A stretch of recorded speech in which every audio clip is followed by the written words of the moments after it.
following on from glucose regulation, we're just going to look at an example of a change to regular homeostasis within the body, and that is diabetes.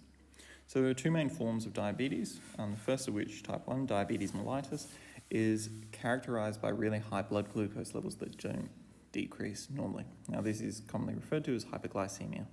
And what you can see here in the case of diabetes, these blood glucose levels remain consistently higher than normal blood glucose levels. So this red line is constantly above the blue line.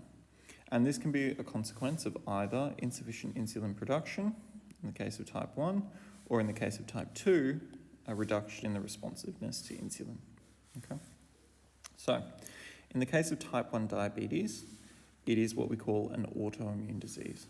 And this autoimmune disease is where the body's white blood cells do not recognize the beta cells in the islets of Langerhans, and it leads to the destruction of the beta cell in the islets of Langerhans. If these beta cells are destroyed, it means that they are unable to produce insulin. And if we can't produce insulin, it means that glucose is no longer being taken in by body cells. Now, what this means for cells is that we're going to lead to fatigue, people will feel thirst, there'll be frequent urination and excessive hunger. And we'll talk about these symptoms in a second. These are the most common short-term symptoms. If type 1 diabetes isn't treated, it can lead to much more severe side effects like kidney failure, heart attack, nerve damage, but we don't tend to see these due to proper management of diabetes in the modern world. In terms of treatment for type 1 diabetes, it's quite simple. So regular insulin injections through the use of a programmable pump. So commonly now these are regulated with mobile phones. Insulin we can make through recombinant DNA technology. We also will talk slightly about cell replacement therapy and gene therapy. So when we're back to those symptoms very quickly with type 1 diabetes, in terms of the fatigue that people with type 1 diabetes experience, it's because that glucose is unable to enter cells, okay? And this means that they can't do cellular respiration, and therefore not much ATP is produced. In the case of thirst, high blood glucose levels means that there is a high osmotic pressure within the blood. This is going to target osmoreceptors. Osmoreceptors will then cause the thirst reflex to come about, and people are going to drink more and more and more because they constantly feel thirsty. Now, because there's a lot of glucose in the blood and that blood glucose travels to the kidneys, not all of the glucose is reabsorbed, and that keeps that water in the filtrate. That's going to cause, again, as a result of that increased thirst reflex, increased fluid consumption, which is going to lead to increased urine output. Finally, hunger.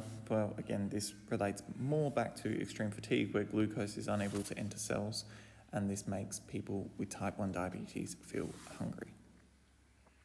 In terms of the treatment options, so this is one particular way that we can use recombinant DNA technology in order to take a human pancreas cell. Specifically within that human pancreas cell, we're looking at the insulin-producing gene. So we can take a restriction enzyme and cut that particular gene out. We can then take a piece of plasmid DNA from a bacterial cell, and we can cut it with the same restriction enzyme. We then can join the insulin-producing gene and the plasmid DNA that we've cut with the strain restriction enzyme and rejoin them with a DNA ligase to form recombinant DNA. What will then happen is that recombinant DNA is going to be inserted back into a bacterium or a bacteria, and it is then going to lead to a high production of insulin. As that bacteria replicates, it copies, and it begins to produce the human insulin. Following this, obviously it won't be perfect, so what we need to do is we need to extract that insulin and purify it, and then eventually what we end up with are vials of human insulin, which we can use to provide to type 1 diabetics.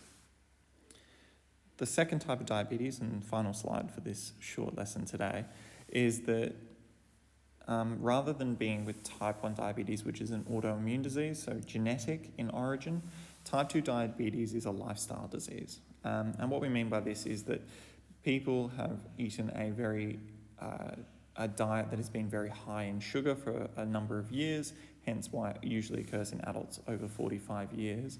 But sufferers lose their tolerance to insulin and no longer produce, they still produce insulin, but their cells are no longer responsive to it. And so again, some of the key factors include a diet that's really high in fat, sugar, and salt, and this is commonly associated with a lack of physical activity also, and obesity. In terms of the long-term effects, is very, very similar again to type 1 diabetes, and in terms of treatment, there's no real cure at this point in time. However, there is easy management to follow, so that includes regulating the diet that people are eating, ensuring that there's regular physical activity, maintaining a healthy weight, and monitoring blood glucose levels quite readily.